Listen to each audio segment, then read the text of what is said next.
आज की इस वीडियो में हम सीखेंगे ग्रुप बाय के बारे में कि ग्रुप बाय क्या होता है और इसको हम क्यों यूज करते हैं और कैसे यूज करते हैं। तो पहले हम यहाँ पर आप देख सकते हो कि दो टेबल है, एक तो यहाँ पर ये टेबल है और एक यहाँ पर ये टेबल है, सेकंड वाली टेबल। तो इसके ऊपर देखिए हम ग्रुप बाय कैसे अप्लाई करेंगे। तो यहाँ पर आप देख सकते हो कि इसके अंदर तीन कॉलम है, आईडी, आइटम और आइटम सेल। आइटम के अंदर कुछ आइटम के नेम है और आइटम सेल के अंदर उसका जो प्राइस है यानी कि वो कितने का सेल हुआ है वो उसकी यहाँ पर वैल्यू है। तो यहाँ पर देख सकते हो कि फोन है, फिर लैपटॉप है, फोन है और लैपटॉप है। तो ग्रुप बाय को हम इस टेबल के ऊपर कैसे अप्लाई करेंगे, पहले हम इसकी डेफिनेशन देखते हैं, तब हमारे और अच्छी तरह से समझ में आएगा। तो इसकी डेफिनेशन क्या कहती है, it is use to group rows that have same values. यानी कि क्या करता है कि उन रो को ग्रुप कर देता है, उन रो की ग्रुपिंग कर देता है जिनकी वैल्यू क्या होती है, सेम होती है। जैसे यहाँ पर आप देख सकते हो कि ये फोन है और सेकंड रो में भी फोन है और लास्ट यहाँ पर जो फोर्थ रो है, इन तीनों के अंदर क्या है, फोन है और इनकी यहाँ पर ये जो है ये सेलिंग प्राइस है। इस तरह से ये तीनों रो के अंदर क्या है कि फोन का रिकॉर्ड यहाँ पर मौजूद है कि जो फोन है वो कितने का बिका और ये फोन कितने का बिका और ये फोन कितने का बिका। और फिर यहाँ पर जो है, यहाँ पर ये लैपटॉप है और लैपटॉप का रिकॉर्ड है, यानी कि जो रिपोर्ट है, जो लैपटॉप है इसकी आइटम सेल कितनी हुई है और जो ये वाला लैपटॉप है इसकी जो सेलिंग प्राइस है वो कितनी है। तो यहाँ पर ग्रुप बाय क्या करेगा कि जो जिस रो के अंदर फोन है यानी कि इन दोनों को और इसको एक ग्रुप में कर देगा ये, और इस लैपटॉप को यहाँ से, ये जो यहाँ पर ये वाले लैपटॉप है और ये वाली जो लैपटॉप है, इन दोनों को क्या करेगा, एक रो में कर देगा। मतलब उन रो को जिनकी वैल्यू सेम है उनको एक ग्रुप में कर देगा और दूसरे आइटम को एक ग्रुप में कर देगा। जैसे यहाँ पर आप देख सकते हो कि जो सेकंड वाली टेबल है वो इसी टेबल का क्या है, एक अपडेटेड वर्जन है। यानी कि आइटम और टोटल सेल और आइटम के अंदर फोन है और फोन के जितने भी प्राइसिंग है, यानी कि ये वाला फोन इसका जो सेलिंग प्राइस है और इसका सेलिंग प्राइस है और इसका सेलिंग प्राइस है, इन तीनों को क्या किया, सम किया, इन दोनों तीनों को जोड़ करके यहाँ पर इसने हमें डिस्प्ले करा दिया।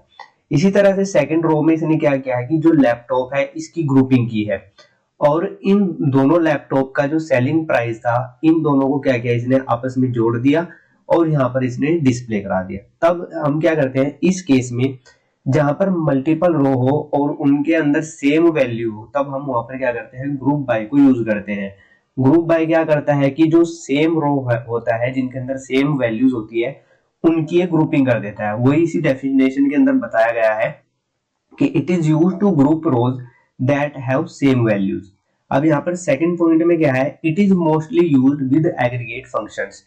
यानी कि जब हम ग्रुप बाय को यूज करते हैं तो वहां पर हमें एग्रीगेट फंक्शन को यूज करना होता है। तो एग्रीगेट फंक्शन कौन कौन से होते हैं, सम होता है, काउंट होता है, मैक्स होता है और मिनिमम होता है। तो इस तरह से यहाँ पर ये चार पांच क्या होते हैं, एग्रीगेट फंक्शन होते हैं। आने वाली वीडियोस में हम इनके ऊपर भी प्रैक्टिकल करके देखेंगे। तो आज की इस वीडियो में हम अब जानेंगे कि ग्रुप बाय को यूज करने का जो सिंटैक्स होता है वो कैसा होता है और उस सिंटैक्स को हम क्वेरी में मैनिपुलेट करेंगे और उस क्वेरी को हम सिस्टम पर भी रन करके देखेंगे। तो पहले हम इसका सिंटैक्स देख लेते हैं कि इसका सिंटैक्स कैसा होता है।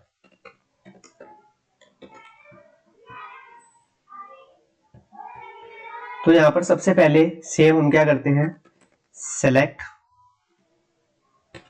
फिर हमें जो रो चाहिए वो रो, उस रो का नाम हम यहाँ पर लिखेंगे। जैसे हमें क्या चाहिए, इस वाली टेबल में से आइटम चाहिए तो मैं यहाँ पर आइटम को यूज करूंगा। फिर यहाँ पे कोमा से सेपरेट करके मैं क्या करूंगा, यहाँ पर एक एग्रीगेट फंक्शन को यूज करूंगा। एग्रीगेट फंक्शन कौन सा यूज करना है हमें, यहाँ पर सम।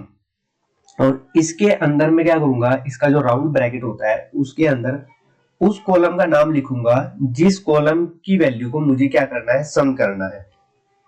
तो यहाँ पर जो आइटम सेल है इसकी वैल्यू को मुझे क्या करना है, सम करना है।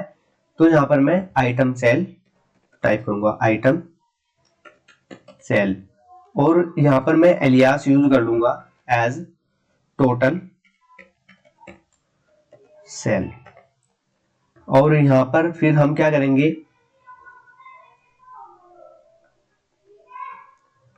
फ्रॉम टेबल का नाम, हम जो भी हमारे टेबल का नाम होगा, और फिर लास्ट में हम क्या यूज करेंगे, ग्रुप बाय, ग्रुप बाय, और यहाँ पर कॉलम नेम, जिस कॉलम के ऊपर हमें क्या करना है, ग्रुप बाय को अप्लाई करना है। अब यहाँ पर देखिए कि यहाँ पर जो जो भी हम कॉलम का नाम यहाँ पर यूज करते हैं उसको हमें ग्रुप बाय के साथ भी यहाँ पर यूज करना होता है। यानी कि जैसे अगर मैंने यहाँ पर आइटम यूज किया तो ग्रुप बाय को टाइप करने के बाद आपको यहाँ पर आइटम को यूज करना होगा। अगर आइटम के बाद कोई दूसरी कॉलम होगी, जैसे आप वैलिडेट डेट डाल सकते हो, कोई भी अगर कॉलम का नाम है, तो अगर आप ग्रुप बाय यूज कर रहे हो तो सेम कॉलम जो आप सेलेक्ट के बाद यूज कर रहे हो वो आपको ग्रुप बाय के बाद यूज करना है। तो आई होप कि इसका सिंटैक्स आपको समझ में आ गया होगा। अब हम इसको मैनिपुलेट कर लेते हैं। सेम क्वेरी को हम यहाँ पर देखिए, इस क्वेरी को कैसे हम मैनिपुलेट करेंगे। सेलेक्ट, हमको क्या सिलेक्ट करना है, आइटम, और कोमा लगा के हम यहाँ पर जो एग्रीगेट फंक्शन है सम, इसको यूज कर रहे हैं। इसके राउंड ब्रैकेट में हम टाइप करेंगे आइटम सेल, और फिर हम यहाँ पर क्या करेंगे, एक एलियास दे देंगे टोटल सेल, फ्रॉम टेबल का नाम है हमारा आइटम, तो यहाँ पर टेबल का नाम हम दे देंगे। अब ग्रुप बाय लगाते हैं हम यहाँ पर, ग्रुप बाय,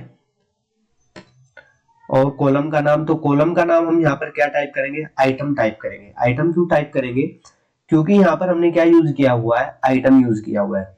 जब ये वाली क्वेरी एग्जीक्यूट होगी तो क्या होगा कि ये जो पहला वाला यहाँ पर आपको टेबल दिखाई दे रहा है उसमें से क्या करेगा, ये यहाँ पर ये चेक करेगा कि यहाँ पर जो इसकी वैल्यू है वो फोन है, फिर यहाँ पर दूसरा जो रो है उसकी भी वैल्यू फोन है, और यहाँ पर जो तीसरा रो है यानी कि फोर्थ रो है उसकी भी वैल्यू क्या है, फोन है। तो ये क्या करेगा, तीनों को एक ग्रुप में कर देगा और यहाँ पर इसको क्या करेगा, डिस्प्ले करा देगा। अब हमने यहाँ पर सम के साथ क्या यूज किया हुआ है, आप यहाँ पर देख सकते हो कि सम के साथ हमने यहाँ पर यूज किया हुआ है आइटम सेल। तो ये अब देखेगा कि जो फोन की जो वैल्यू है आइटम सेल के अंदर वो कितनी है। तो यहाँ पर क्या है, 12,000 है, यहाँ पर 21,000 है, और यहाँ पर 9,000 है। तो इन तीनों को क्या करेगा, ये सम कर देगा, और सम करने के बाद यहाँ पर इसको डिस्प्ले करा देगा।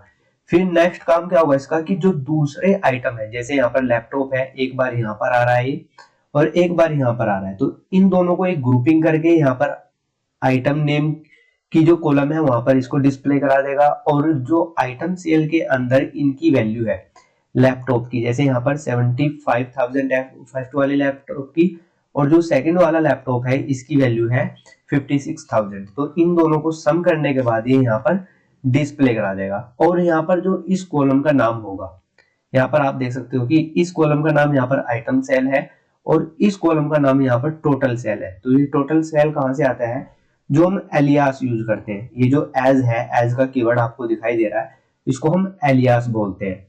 इसके बाद यहाँ पर जो भी आप टाइप करोगे वो वाला जो नेम होगा वो यहाँ पर हेडर में आके आपको दिखाई दे जाएगा। तो ये इस तरह से ग्रुपिंग की जाती है ग्रुप बाय को यूज करके। तो चलिए अब हम इसको सिस्टम पर भी रन करके देख लेते हैं।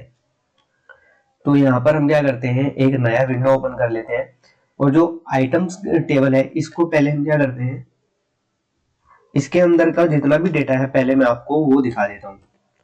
फ्रॉम आइटम्स,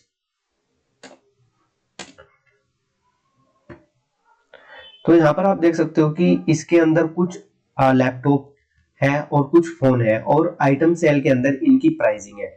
अब हमें क्या करना है कि इसके ऊपर ग्रुप बाय को अप्लाई करना है। तो सबसे पहले हमें टाइप करना होगा सेलेक्ट, हमें कौन कौन से कॉलम चाहिए, तो हमको चाहिए आइटम नेम, आइटम नेम, फिर हम कोमा लगा के क्या करेंगे, एग्रीगेट फंक्शन को यूज करेंगे। तो यहाँ पर सम वाला जो एग्रीगेट फंक्शन है वो हम यहाँ पर यूज कर लेंगे। तो आप देख सकते हो कि जो सम है इसका कलर चेंज हो गया है, यानी कि ये बिल्ट इन फंक्शन है। और यहाँ पर टाइप करेंगे हम आइटम सेल, और यहाँ पर एलियास यूज करके हम क्या करेंगे, टोटल सेल यहाँ पर टाइप कर देंगे, ताकि जो हमारी कॉलम का नाम हो वो टोटल सेल हो। फ्रॉम टेबल का नाम हमारा क्या है, आइटम्स, और फिर हमें यहाँ पर ग्रुप बाय को यूज करना है। अगर मैं यहाँ पर ग्रुप बाय को यूज नहीं करता और इसको ऐसे ही एग्जीक्यूट कर देता हूं, तब हम देखते हैं कि हमारे पास क्या रिजल्ट आने वाला है। तो आप देख सकते हो कि column items dot item name is invalid in the select list because it is not contained in either an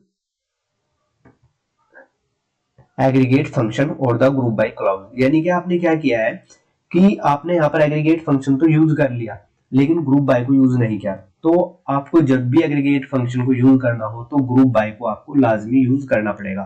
तो यहाँ पर मैं टाइप करता हूँ ग्रुप बाय और यहाँ पर जो आपने कॉलम का नाम टाइप किया हुआ है उसको यहाँ से आपको कॉपी करना है और यहाँ पर इसको पेस्ट कर देना है। इसको हम नेक्स्ट लाइन में ले लेते हैं। अब मैं क्या करता हूं, इन दोनों क्वेरी को एक साथ एग्जीक्यूट करता हूं। तो अब आप देख सकते हो कि जो पहले वाला टेबल आपको यहाँ पर दिखाई दे रहा है तो इसमें क्या हो रहा है कि पूरा डेटा आपका टेबल का आ रहा है, लेकिन जो सेकंड वाला यहाँ पर आपको टेबल दिखाई दे रहा है इसमें लैपटॉप आ रहा है और लैपटॉप की टोटल सेलिंग कितनी की हुई है वो आ रहा है। और ऊपर आप देख सकते हो कि जो इसका हेडर है वो टोटल सेल आ रहा है और यहाँ पर जो फोन है ये फोन यहाँ पर आ रहा है और इसकी जो टोटल सेलिंग है वो आ रही है। यानी कि इनको इसने क्या कर दिया है, ग्रुप कर दिया है। तो इस तरह से हम क्या करते हैं, ग्रुप बाय को यूज करते हैं। इसको यूज करने का तरीका क्या होता है कि जो आप यहाँ पर यूज कर रहे हो, जो आइटम का मतलब कॉलम का नाम यूज कर रहे हो वो आपको क्या करना है, ग्रुप बाय के बाद आपको सेम यहाँ पर यूज करना है। अगर मैं यहाँ से क्या करूं, इस ग्रुप बाय को हटा देता हूं और यहाँ पर दोबारा से इसको एग्जीक्यूट करता हूं तो यहाँ पर देख सकते हो कि ये फिर क्या दे रहा है कि इनकरेक्ट सिंटैक्स दे रहा है, क्योंकि ग्रुप बाय के बाद आपको ये बताना होगा कि किस कॉलम के ऊपर आपको ग्रुपिंग करना है। तो हमको किसके ऊपर करना है ग्रुपिंग, यहाँ पर आइटम नेम के ऊपर ग्रुपिंग करना है। अब मैं यहाँ पर एक और आपको एग्रीगेट फंक्शन को यूज करके दिखाता हूँ। काउंट को भी हम यहाँ पर यूज कर सकते हैं और ये इसका राउंड ब्रैकेट होता है और इसके राउंड ब्रैकेट में हम क्या करेंगे, एस्टेरिस्क सिंबल को यूज करेंगे और यहाँ पर एलियास, इसको यहाँ से हम हटा देते हैं टोटल सेल को और टोटल सेल यहाँ पर सम के बाद आएगा और यहाँ पर हम टाइप करेंगे एज टोटल काउंट। अब यहाँ पर देखिए क्या होगा कि यहाँ से तो टोटल सेल आ रहा है कि कौन सा मतलब जो फोन है उसकी टोटल सेलिंग कितनी की हुई है, लैपटॉप की जो टोटल सेलिंग है वो कितने की हुई है। काउंट का काम क्या होता है कि ये काउंट करता है कि कौन सा आइटम कितनी बार आया है। जैसे कि हमारे केस में 3 बार फोन आ रहा था और 2 बार लैपटॉप आ रहा था। तो हम यहाँ से ये भी चाहते हैं कि ये हमें काउंट भी बताए। तो हम एग्रीगेट फंक्शन के बारे में भी ज्यादा नहीं जानेंगे, आने वाली वीडियोस में हम एक अलग से सेपरेट इसके ऊपर वीडियो हम देखेंगे जिसमें इसके बारे में हम जानेंगे कि एग्रीगेट ऑफ फंक्शंस क्या होते हैं। तो दोबारा से मैं इसको एग्जीक्यूट करता हूँ तो यहाँ पर आप देख सकते हो, मैं इसको थोड़ा सा सेपरेट कर देता हूँ ताकि आपकी अंडरस्टैंडिंग के लिए अच्छा हो। तो यहाँ पर आप देख सकते हो कि आइटम नेम में लैपटॉप है, इसकी टोटल सेलिंग कितनी है 86,000 की है और टोटल काउंट में कितना आ रहा है 2 आ रहा है। अगर हम यहाँ पर जो हमारी ओरिजिनल टेबल है इसके अंदर अगर हम देखें तो लैपटॉप यहाँ पर 2 बार रिपीट हो रहा है तो इसीलिए यहाँ पर 2 आ रहा है।